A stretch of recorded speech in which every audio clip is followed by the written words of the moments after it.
Pension ही तो सरकारी नौकरी का असली मोह होती है। ये मोह इसलिए क्योंकि रिटायरमेंट के बाद की जिंदगी गुजारने के लिए किसी और के आगे हाथ ना फैलाना पड़े। लेकिन पुरानी पेंशन बंद होने के बाद नई पेंशन स्कीम ने कर्मचारियों के सामने रिटायरमेंट के बाद गुजर बसर करने का एक रास्ता बंद कर दिया। इधर आज एक बार फिर पुरानी पेंशन की बहाली के लिए लखनऊ में लाखों कर्मचारियों ने हल्ला बोल कर दिया और सरकार से बातचीत फेल हो गई। अब 3 दिन की हड़ताल का ऐलान कर दिया गया है। ये रिपोर्ट देखिए, फिर पुरानी पेंशन पर नई पेंशन को समझने की कोशिश करेंगे। कर्मचारियों के लिए ताजा अपडेट। राज्य में पुरानी पेंशन योजना लागू, वित्त विभाग के नए निर्देश जारी। मिलेंगे 2 विकल्प, देना होगा शपथ पत्र।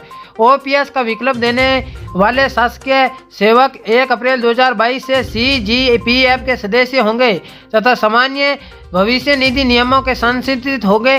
1 नवंबर 2004 से 31 मार्च 2022 तक एनपीएस खाते में जमा कर्मचारी अंशदान का उस पर अर्जित लाभांश शासकीय कर्मचारी को एनपीएस नियमों के अंतर्गत देय होगा। छत्तीसगढ़ के सरकारी कर्मचारी पेंशनरों के लिए खुशखबरी है। राज्य में ओल्ड पेंशन योजना लागू करने का रास्ता साफ हो गया है।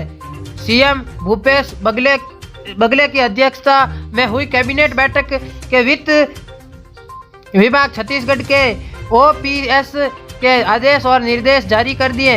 इसका लाभ राज्य के लाखों कर्मचारियों को मिलेगा। चुनना होगा एक विकल्प। इसके तहत शासकीय कर्मचारियों को 2 विकल्प मिलेंगे और इसमें से एक का चुनाव करना होगा। इसमें कर्मचारियों को चुनना होगा कि वे पुरानी पेंशन योजना में रहना चाहते हैं या नवीन अंशदानी पेंशन योजना में। दोनों में से एक विकल्प चुनने के बाद कर्मचारियों को शपथ पत्र देना होगा। ओपीएस का विकल्प लेने वाले शासकीय सेवक 1 अप्रैल 2022 से सीजीपीएफ के सदस्य होंगे और तथा सामान्य भविष्य निधि नियमों को शासित होंगे। 1 नवंबर 2004 से 31 मार्च 2022 तक एनपीएस खाते में जमा कर्मचारी अंशदान एवं उस पर अर्जित लाभांश शासकीय कर्मचारियों को एनपीएस नियमों के अंतर्गत देय होगा। इन कर्मचारियों को मिलेगा लाभ। कर्मचारी एक बार विकल्प देने के बाद कर्मचारी इसमें किसी तरह का कोई बदलाव नहीं कर सकते हैं। दोनों में से एक योजना का चुनाव करने के बाद उसमें बदलाव नहीं होगा। दूसरी ओर जो शासकीय सेवक 1 अप्रैल 2022 के बाद सेवा में आए हैं वे अनिवार्य रूप से पुरानी पेंशन योजना के सदस्य होंगे।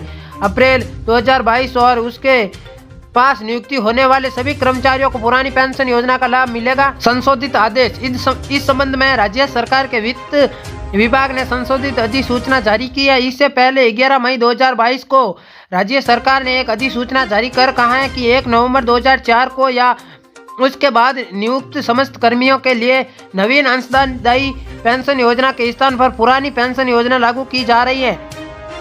अब सरकार ने मई 2022 की अधिसूचना में नया संशोधन जारी किया है। 1 अप्रैल 2022 से हुई थी प्रभावी। एनपीएस छोड़ ओपीएस लेने के लिए 2004 के बाद नियुक्ति अधिकारी कर्मचारियों को नाइट्राइज्ड फॉर्म जमा कराना होगा। इस आदेश के जारी होने के बाद यह तय हो गया कि 1 अप्रैल 2022 से ही ओपीएस प्रभावशील होगा। जो नए प्रावधान बनाए गए हैं उनके तहत 1 नवंबर 2004 से 31 मार्च 2022 तक नियुक्त हुए शासकीय सेवकों को एनपीएस और ओपीएस में से किसी एक योजना का चुनाव करने का विकल्प दिया जाएगा। ये रहेंगे नियम। ओपीएस का विकल्प लेने वाले शासकीय सेवकों उनके नॉमिनी को सेवानिवृत्ति या मृत्यु दिनांक तक जमा शासकीय अंशदान एवं उस राशि पर आहरण दिनांक एवं अर्जित लाभांश की राशि शासकीय खाते में जमा किए जाने के पश्चात ही सेवानिवृत्त शासकीय सेवक को लागू पेंशन नियम यथा छत्तीसगढ़ सिविल सेवा नियम 1976, छत्तीसगढ़ आर्य भारतीय तथा अस्माकता से सेवन पाने वाले कर्मचारी पेंशन 1979 के प्रावधानों के अंतर्गत पेंशन की पात्रता होने पर पेंशन भुगतान आदेश जारी किया जाएगा। और दूसरा है शासकीय सेवक को देय मृत्यु से सेवानिवृत्ति उपदान अवकाश अधिकरण समूह बीमा योजना की राशि से शासन को देय शासकीय अंशदान एवं उस पर अर्जित लाभांश की राशि के समायोजक किए जाने वाले सहमति की शासकीय सेवकों को दान देना होगा।